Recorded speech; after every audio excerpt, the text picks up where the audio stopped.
Hello, मी Diksha and this is our third video. So, first and second व्हिडिओमध्ये बऱ्यापैकी चांगला इंट्रो अँड समरी झालेली आहे.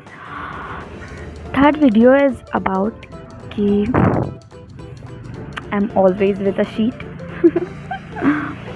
First video is about start with your self.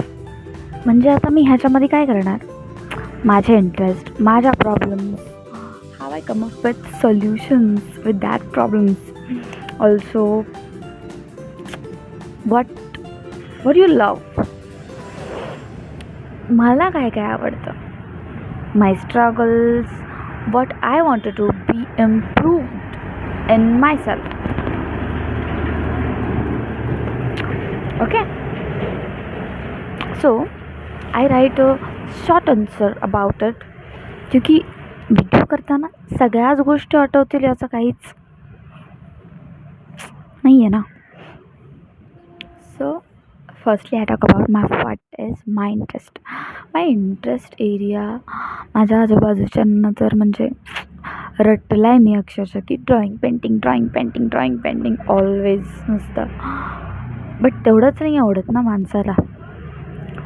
हां, I love drawing करायला आवडते. ड्रॉइंगपेक्षा पेंटिंग जास्त करायला आवडते. लहानपणापासून आमच्या घरात गणपतींच्या मूर्तींचे म्हणजे पेंटिंग आधीपासून असल्यामुळं मला पेंटिंग खूप आधीपासून आवडते आणि माझ्या हातात ब्रश खूप आधीपासून आहे. अगोदर खराब करायची ती गोष्ट वेगळी आहे, पण आता ठीकठाक करते. So I love drawing. ठीक आहे, सोबतच पेंटिंग. अँड देन आता ज्याला ड्रॉइंग पेंटिंग आवडते त्याला क्राफ्टिंग नाही आवडणार असं थोडी होणार आहे. आय जस्ट लव की पेपर फोल्ड्स करून जे काही नवीन तयार करता येतं. वर्तमानपत्र, न्यूजपेपर्सनी नवीन गोष्टी तयार करणं, कलर पेपर्सनी कार्ड्स बनवणं. आय लव्ह दॅट की आपल्या जवळच्या व्यक्तींना हँडमेड कॅट्स स्वतःच्या हाताने सुंदर बनवून ते देणं. That is love. खूप छान बनवल्यावरही इतकं सुंदर वाटतं. मीन्स आर्टचं हा एक मीन्स इनबिल्ड फायदा आहे की ते करताना आपण हरवतो आणि करताना जे फिलिंग येतं, आर्ट एखादी ड्रॉइंग करताना असू द्या किंवा पेंटिंग करताना असू द्या, कुठलीही कागदाची गोष्ट बनवताना असू द्या, ते करतानाची फिलिंग इट्स नॉट एक्सप्लेनेबल. की ते एक्सप्लेनच करता नाही येणार. समोरच्या व्यक्तीला ते करायला, ते अनुभवायला हवं. इट्स खूप छान असतं ते. जरी तुम्हाला त्या गोष्टीत इंटरेस्ट नसेल तरीसुद्धा जस्ट फॉर एक्सपिरियन्स ड्रॉइंग आणि पेंटिंग प्रत्येकानं करायला हवे असं मला तरी वाटतं. अजून तर मला गाणं सगळ्या प्रकारची, मराठी, हिंदी, इंग्लिश जास्त नाही ऐकत, बट आवडतं. गायलासुद्धा आवडतं. नॉट एकदम भारी नाही, पण हां ठीकठाक गायलासुद्धा आवडतं. अजून रायटिंग आवडते मला, लिहायला आवडतं. छोट्या मोठ्या कविता बोला किंवा short stories, I love to right.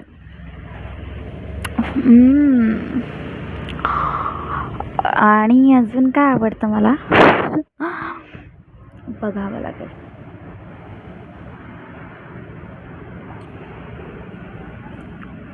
पुस्तकं वाचणं.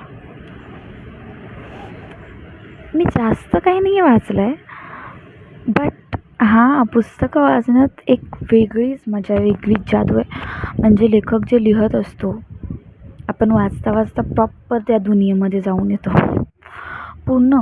म्हणजे पुस्तक वाचता आपण खूप सारे प्रदेश असेच फिरू शकतो. आणि हे खरं आहे, लिखाणाची इतकी ताकद तर नक्कीच आहे. मीन्स जेव्हा एखादं पुस्तक आपण वाचत असतो, आता फॉर एक्झाम्पल मारुती चित्तमपल्ली या लेखकांचं केशरांचा पाऊस म्हणून एक पुस्तक आहे. And this is so good. ते पुस्तक वाचताना तुम्हाला इट्स अबाउट जंगल भ्रमंती, की त्यांनी त्यांची जंगल भ्रमंती रेकॉर्ड केली आहे त्याच्यामध्ये. या पुस्तकाचा रिव्ह्यू मी पुन्हा एकदा कधीतरी रेकॉर्ड करेन. बट शॉर्टमध्ये सांगायचं तर ते पुस्तक वाचताना आजूबाजूला खरंच जंगल आहे असं वाटायला लागतं. तो जंगलातला गारवा आपण फील करायला लागतो. आजूबाजूला झाडांचं सळसळाट, तो आवाज, चिमण्यांचा आवाज. जर बाजूला एखादा धरणाचं किंवा झऱ्याचं त्यांनी वर्णन केलेलं असेल त्यामध्ये, तर त्या पाण्याचा गारवासुद्धा आपल्याला म्हणजे फील व्हायला लागतो. इतकं ते खरं खरं आजूबाजूला इतकं खरं खरं ते फील व्हायला लागतं. म्हणजे व्हिज्युअलायझेशन जे बोलतात ना, व्हिज्युअलायझेशन, ओके, ते हेच काहीतरी, की ते लिहिणंच इतकं स्ट्रॉंग आहे की ती दुनिया पूर्ण आपल्या आजूबाजूला उभी राहते. पुस्तक बंद करताच कुणीतरी एका दुनियेतून बाहेर दुनियेत खेचल्यासारखा अनुभव येतो. आणि ते पुस्तक खूप छान आहे, खूप जास्त लाईक दॅट, की पुस्तकं वाचायला खूप खूप मजा येते. गोष्टी वाचायच्या असेल तर एकच नंबर. सुधा मूर्ती खूप छान गोष्टी लिहितात. मला गोष्टींची पुस्तकं वाचायला जास्त आवडतं. फिक्शन, सेल्फ हेल्प थोडं, बट गोष्टींची आय लव्ह इट, मला खूप आवडतात. अजून काय आवडतं बरं?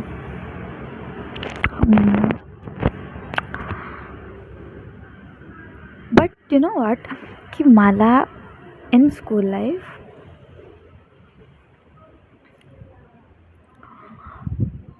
अभ्यास करायलाही आवडायचा तेवढाच, ठीक आहे.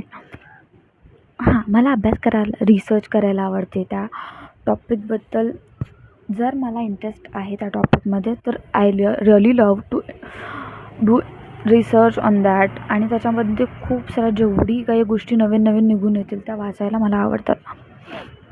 अभ्यासाची पुस्तकं, जसं की मी 1ली ते 10वीपर्यंत जेव्हा शाळेत होती, आय लव्ह टू रीड माझी अभ्यासाची पुस्तकं आहे.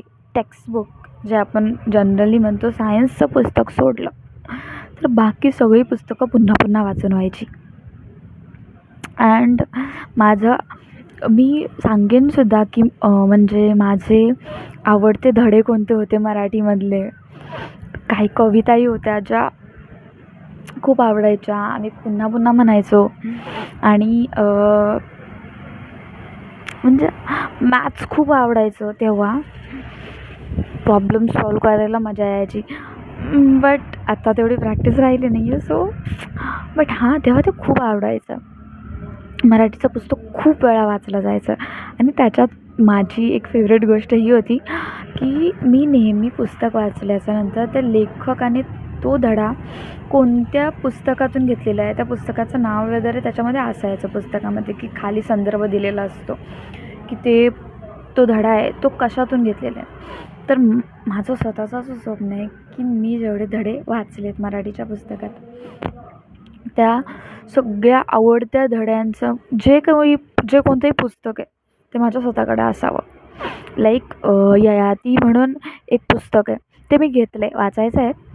पण त्या पुस्तकातील एक छोटासा पार्ट 10वी और समथिंग 12वीच्या पुस्तकामध्ये होता. वाट पाहताना म्हणून एक धडा आहे 10वीच्या पुस्तकामध्ये. I love that. म्हणजे तो चॅप्टर काय सांगू, मला खूप जास्त आवडतो. तो मी खूप वेळा वाचला आहे. तो 8वीला एकदा होता, त्याच्यानंतर सिलेबस चेंज झाला. 10वीचं पुस्तक आहे, तो पुस्तकात 10वी किंवा 12वीच्या पुस्तकातही तो सेम धडा आहे. आणि माहिती आहे का, गमतीची गोष्ट ही की तो धडा मी कोणत्या पुस्तकातून घेतला आहे सगळीकडं शोधला, मिळालं नाही. कारण की ते कुठल्याच पुस्तकात नाही आहे. त्याच्या ज्या लेखिका आहेत त्यांनी तो जस्ट असा एक लेख म्हणूनच लिहिला आहे, तो कुठल्याच पुस्तकात नाही आहे. अजून 10वीच्या पुस्तकामध्ये एक आप्पांचं पत्र म्हणून एक धडा होता, ज्यामध्ये शाळेतल्या शिपाई काका जे असतात त्यांचा मुलांसोबतचा संवाद, तो एक त्या धड्यामध्ये आहे. आणि तो खूप सुंदर आहे, इतका सुंदर की खरंच तसं मार्गदर्शन मुलांना 10वीच्या बाहेर निघायच्या अगोदर मिळावं. प्रत्येक वेळेला सांगितलं जातं की या 10वीपर्यंत अभ्यास करा आणि त्याच्यानंतर मजाच मजा. हे प्रॉपर मिथ्या. मुलं इथंच तुटतात की पुढे मेहनत करायची तयारी राहतच नाही. कारण की आम्हाला सांगितलेलं असतं की यार अभ्यास तर इथे संपला, पण खरा अभ्यास तर त्याच्यानंतर सुरू होतो. ह्याची मनाची तयारी कुठेतरी अगोदर करून घ्यायला हवी. हे अभ्यास म्हणजे सांगायला हवं ना तेव्हा की हे अभ्यास इतका मन लावून करा की पुढेही जे अभ्यास तुम्हाला करायचा आहे त्यातही तुम्हाला तेवढीच मजा आली पाहिजे.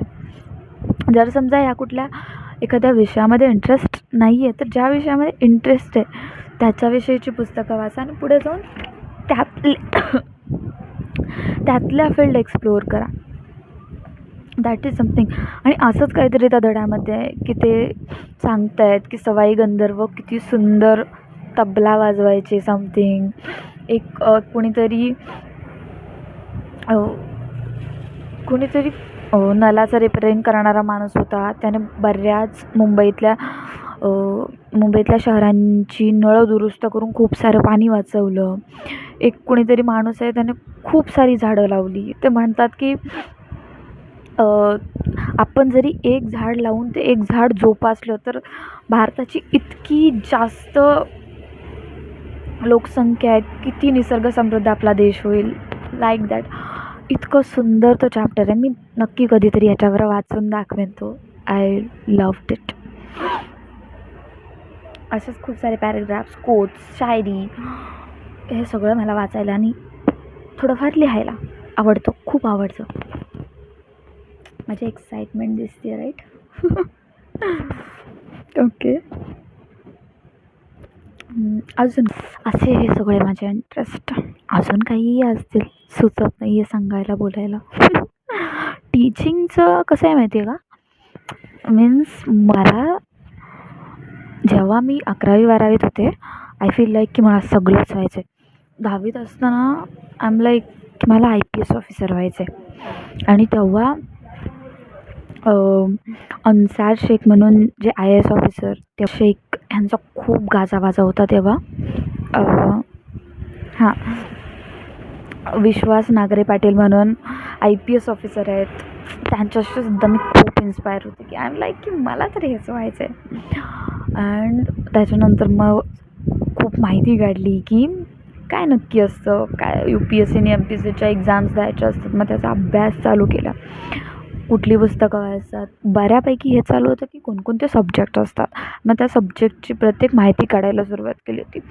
10वी ते 13वी हे 3 वर्ष फक्त आम्ही म्हणजे मी आणि माझे फ्रेंड फक्त विषय कोणते असतात आणि विषयांचं ते बेसिक्स काय आहे ह्याच्यावरच करत होतो काम.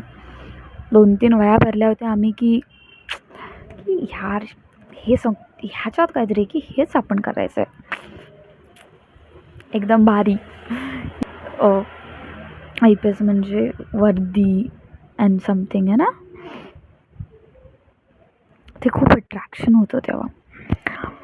अभ्यासात चांगली होती मी तेव्हा, टॉपर एकदम 10वीमध्ये, 10वीपर्यंत ॲक्च्युली. त्याच्यामुळे वाटायचं की हां हे तर करूच शकतो.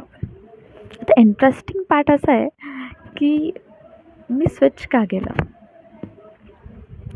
हे कधीतरी सांगेनच. तर इतकी सगळी बडबड केल्यानंतर हे सांगायची गरज नाही की मला बडबड करायलाही खूप आवडतं. आणि I am learning about teaching. एका मॅमकडे तेही शिकण्याचा ट्राय करते की त्यांना बघून की नक्की शिकवलं कसं जातं. लाईक ह्याचं इन्स्पिरेशन हे की खूप सारे सब्जेक्ट्स असे असतात की जे टीचर चांगलं न शिकवल्यामुळे मुलांना ते कळत नाहीत. लाईक की मला 8वीपर्यंत विज्ञान खूप आवडायचं, सायन्स. बट त्याच्यानंतर शाळेत छान शिकवणं आणि पूर्ण शिकवणं यामध्ये डिफरन्स असतो. शाळेतल्या सरांचे खूप छान शिकवायचे सायन्स, बट प्रॉब्लेम असा होता की ते पूर्ण घेत नव्हते. आणि म्हणजे क्लासला ज्या सरांकडून आम्ही शिकायचो त्यातलं जास्त काही कळत नव्हतं. दॅट्स वाय सायन्स खूपच खराब होत गेला. आणि त्याच्यानंतर जी दुर्गती झाली. Okay, so these all about my interest area. So अगला टॉपिक हम होगा और कंटेंट 20+ पीसेस. म्हणजे आता लाईफशी इन्स्पायर होऊन किंवा माझ्या लाईफमधल्या cute something interesting stories I tell about that in that 20+ code ideas.